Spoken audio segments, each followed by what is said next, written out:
இவன் எப்படி அவங்க கூட போகலாம் அப்படின்னு அவகிட்ட போய் நீ என் மனைவி தானே, நீ ஏன் அவங்ககிட்ட போகிற அப்படின்னு நான் சண்டைக்கு நிற்பனா இல்லையா?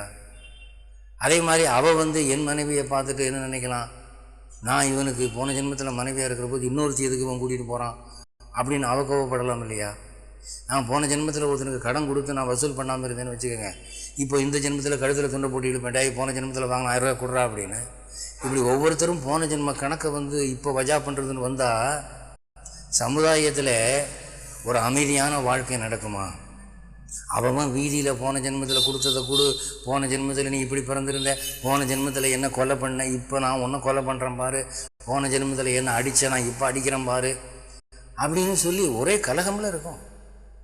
எனவே கருணையினாலே பகவான் என்ன பண்ணுறான், தாயின் கர்ப்பத்தை விட்டு குழந்தை பிறக்கிற போது சடவாயு என்ற ஒரு வாயுவை அனுப்பி இந்த பூர்வ ஜென்ம நினைவுகளெல்லாம் மறந்து போகும்படி பண்ணுறான். அவனுக்கு பூர்வ ஜென்ம நினைவுகள் நமக்கு இருக்கணுங்கிறது நோக்கம் இல்லை. வாழ்க்கையில் நன்மை தீமைகளை அனுபவிக்கிற போது இந்த ஆத்மா கொஞ்சம் கொஞ்சமாக பக்குவப்படுதா, அனுபவங்கள் அடைகிறதுனால திருந்துதா, அதுதான் அவனுக்கு நோக்கம். அதனால் பூர்வ ஜென்ம நினைவு இல்லைங்கிறதுனால பூர்வ ஜென்மம் இல்லைங்கிறத நம்ம சொல்ல முடியாது.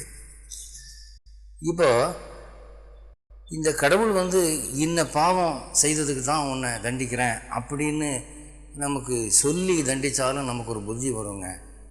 இப்போது எனக்கு ஒரு விரலை ஒருத்தர் வெட்டிடுறான், அல்லது ஒரு ஆக்சிடெண்ட்டில் விரல் போயிடுதுன்னு வச்சுக்கோங்க.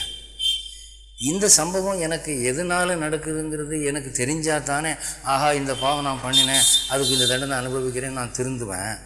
அப்படி இல்லாமல் நீ இன்ன பாவம் பண்ணினேன்னு யாருமே எனக்கு சொல்லாமல் இருக்கிற போது தண்டனை மட்டும் அடைஞ்சேன்னா இது நல்லா இல்லையே. இப்போ வாத்தியார் கூட பையனை அடிக்கிற போது நீ பக்கத்து பையனுடைய பென்சிலை திருடின அல்லது கணக்கு தப்பாக போட்டேன்னு சொல்லி அடிக்கிறாரு. அப்போ அவனுக்கு ஒரு பயம் ஏற்படுது. போலீஸ் ஸ்டேஷனில் திருடனை நீ ஏன்டா திருடனேன்னு சொல்லி அடிக்கிற போது அவன் அடுத்தாப்பில் திருடாமல் இருக்கிறதுக்கு ஒரு வாய்ப்பு ஏற்படுது. இன்ன குற்றத்துக்கு இன்ன தண்டனை என்ற ஒரு அறிவே இல்லாதபடி தண்டனை கொடுத்துக்கிட்டு இருந்தால் அது நியாயமா அப்படின்னு சில பேர் கேட்குறாங்க. இப்போது இதில் என்ன பிரச்சனை வருது அப்படின்னு சொன்னால், இந்த குற்றங்களை அப்படியே பகவான் நமக்கு சொல்கிறான்னு வச்சுக்குவோம், இல்லை நாம் தெரிஞ்சுக்கிட்டு அந்த தண்டனையை அனுபவிக்கிறாப்புல ஒரு நிலைமை ஏற்படுதுன்னு வச்சுக்குவோம். இதனால் நன்மை தான் விளையுன்னு சொல்ல முடியாது. என்ன அப்படின்னா, சில பேர் சாதுவாக ஒத்துக்கலாம், ஆமாம் நான் என்ன தப்பு பண்ணேன், அதுக்கு இந்த தண்டனை நியாயம்தான்னு. சில பேர் இவ்வளோண்டு குற்றத்துக்கு இவ்வளோ பெரிய தண்டனையான்னு எதிர்வாதம் பண்ணுவான், கடவுளுடைய தீர்ப்பை ஏற்றுக்க மாட்டான். சில பேர் நான் சூழ்நிலை கைதியாக இருந்தேன், அது உண்மையிலேயே குற்றம் இல்லை, நான் என்விரான்மெண்டல் இம்பேக்ட்னால் அப்படி பண்ணினேன், இம்மீடியட் ப்ராவகேஷனால் பண்ணினேன், இதுக்கெல்லாம் போய் இப்படி தண்டிக்கிறது நியாயம் இல்லைன்னு சொல்லி கடவுள்கிட்ட ஆர்கியூ பண்ணுவான். கடவுளுடைய சட்டத்தை ஒத்துக்க மாட்டான். அடுத்தாப்புல இந்த மாதிரி இன்ன குற்றத்துக்கு இன்ன தண்டனைன்னு சொல்லி நாம் தெரிஞ்சுக்கிறத விட, அதான் பெரியவங்க சொல்கிறாங்கள்ல சாஸ்திரங்களில் புஸ்தகங்களில், ஏதோ ஒரு கர்மானி பண்ணியிருக்கிற போன ஜென்மத்தில் அதனுடைய பலனாக இப்போ தண்டனை அனுபவிக்கிறேன்னு அதை நாம் ஏற்றுக்கொண்டு சரி இனிமே பாவம் செய்யாமல் இருப்போம், அது என்ன பாவமாக இருந்தால் என்ன, ஏதோ ஒரு பாவம் பண்ணியிருக்கிறேன் அதுக்கு தண்டனை அனுபவிக்கிறேன் அப்படின்னு சொல்லி சைலண்ட்டாக ஒரு இம்ப்ளிசிட் ஒபீடியன்ஸோடு நாம் அதை ஏற்றுக்கிறது தான் நியாயம். அதனால் இன்ன குற்றத்துக்கு இன்ன தண்டனைன்னு சொன்னால் அது எப்போவுமே நியாயமாக முடியும் அப்படின்னு சொல்ல முடியாது, அதில் பிரச்சனை தான் வரும். அதனால் பகவான் இந்த ஆத்மா திருந்தணும் அனுபவங்களாலே அப்படிங்கிற நோக்கத்துக்கு தான் அதை செய்கிறான். அடுத்தாப்புல சகல ஜீவராசி சமத்துவம்னு ஒன்று இருக்குது. இப்போ பூர்வ ஜென்ம மறுபிறவி கொள்கையை நீங்கள் ஒத்துக்கிட்டிங்கன்னா, உங்கள் வீட்டில் வளர்கிற நாய் ஒரு மனுஷனாக இருந்து நாயாக பிறந்திருக்கலாம் அப்படிங்கிற ஒரு கொள்கை உங்களுக்கு இருக்கிற போது, சரி அதுவும் ஒரு ஆத்மா அப்படிங்கிற ஒரு கருணை ஏற்படுது.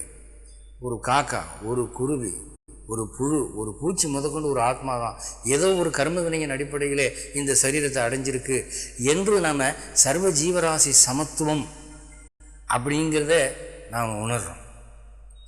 எல்லாத்து மேலேயும் ஒரு கன்சிடரேஷன், ஒரு சின்ன புழுவாக இருந்தாலும் அதை மிதிக்கக்கூடாது, ஒரு எறும்பாக இருந்தாலும் அனாவசியமாக கொல்லக்கூடாது என்ற ஜீவகாருண்யம் நமக்கு அப்படி தான் ஏற்படுது. இந்து மதத்தில் ஒரு பெரிய ஆச்சரியமான விஷயம் என்னென்னா, தெய்வங்களுக்கெல்லாம் வாகனங்கள் பெரும்பாலும் இந்த மாதிரி விலங்கு பறவைகளை கொடுத்தான். பெருமாளுக்கு ஆதிசேஷன் படுக்க, கருடாழ்வார் வாகனம், அம்ச வாகனம் பிரம்மாவுக்கு, ரிஷப வாகனம் சிவபெருமானுக்கு, எலி வாகனம் பிள்ளையாருக்கு, மயில் வாகனம் முருகனுக்கு, எல்லா தேவதைகளுக்கும் விலங்குகளையும் பறவைகளையும் வாகனமாக்கினதனுடைய நோக்கம் ஒருவேளை அவைகளையும் நாம் மதிக்க வேண்டும், அவைகள் மீதும் நாம் கருணையாக இருக்க வேண்டும், அவைகளும் நம்ம போல ஆத்மாக்கள் தாங்கிற அறிவு நமக்கு ஏற்படணுங்கிறதுக்காக தான் அப்படி ஒரு செட்டப் இருக்குதோ என்னமோன்னு கூட நான் பலமுறை சிந்திக்கிறது உண்டு.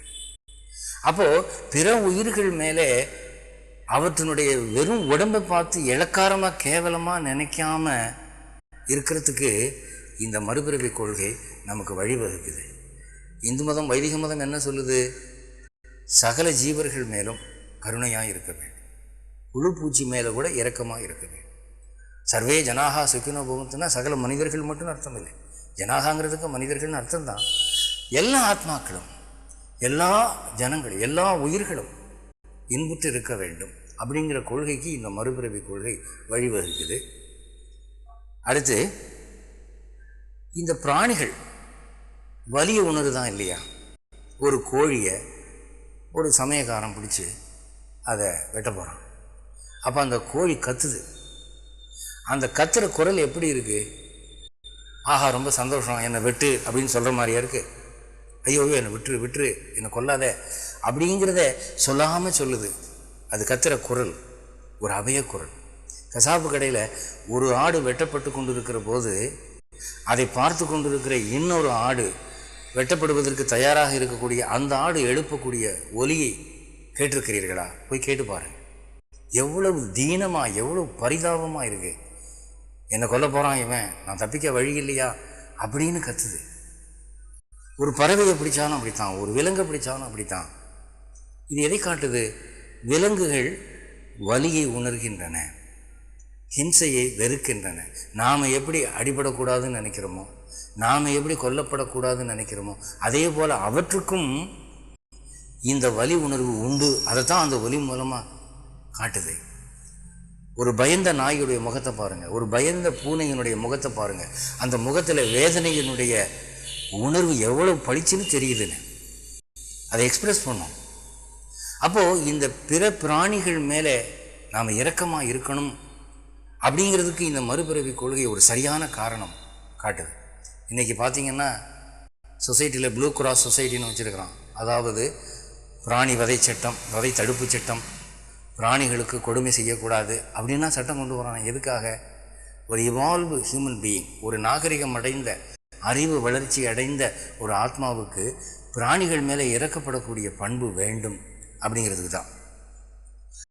அடுத்தாப்புல மனிதர்களுக்குள்ளே ஆணுக்கும் பெண்ணுக்கும் அல்லது பெண்ணுக்கும் பெண்ணுக்கும் அல்லது ஆணுக்கும் ஆணுக்கும் சில பேருக்கு ரொம்ப காரணம் புரியாத அதீதமான அன்பு ஏற்படும். உழுவல் அன்புன்னு இலக்கியத்தில் சொல்கிறான். சில பேருக்கு ஒருவர் மேலே ஒருவர் காரணமில்லாத ஒரு வெறுப்பு ஏற்படும். இதெல்லாம் பூர்வ ஜென்ம தொடர்பின் காரணமாக சொல்லும். சில தம்பதிகள் பல ஜென்மங்களாக பரஸ்பர அன்பு உள்ளவர்களாக இருந்திருந்தால் இந்த ஜென்மத்திலே அவர்களுக்கு அந்த உழுவல் அன்பு ஏற்படும். எல்லா தம்பதிகளும் ஒரே மாதிரி இருக்கிறதில்லை. வெளிப்பார்வைக்கு எல்லா தம்பதிகளும் ஒரு சம அளவு அன்புடையவர்களாக தோன்றினாலும் சில தம்பதிகளுக்கு அந்த அன்பு அதிகமாக இருக்கும். அதே போல் சிலரை பார்த்தா நமக்கு பிடிக்காது. காரணம் என்னென்னா, அது பூர்வ ஜென்மத்தில் ஏற்பட்ட அந்த துவேஷம். இந்த உறவு முதற்கொண்டு முற்பிறவியிலே பிற்பிறவியிலே தாக்கமுடையதாக இருக்கிறது அப்படிங்கிறத நாம் பார்க்குறோம்.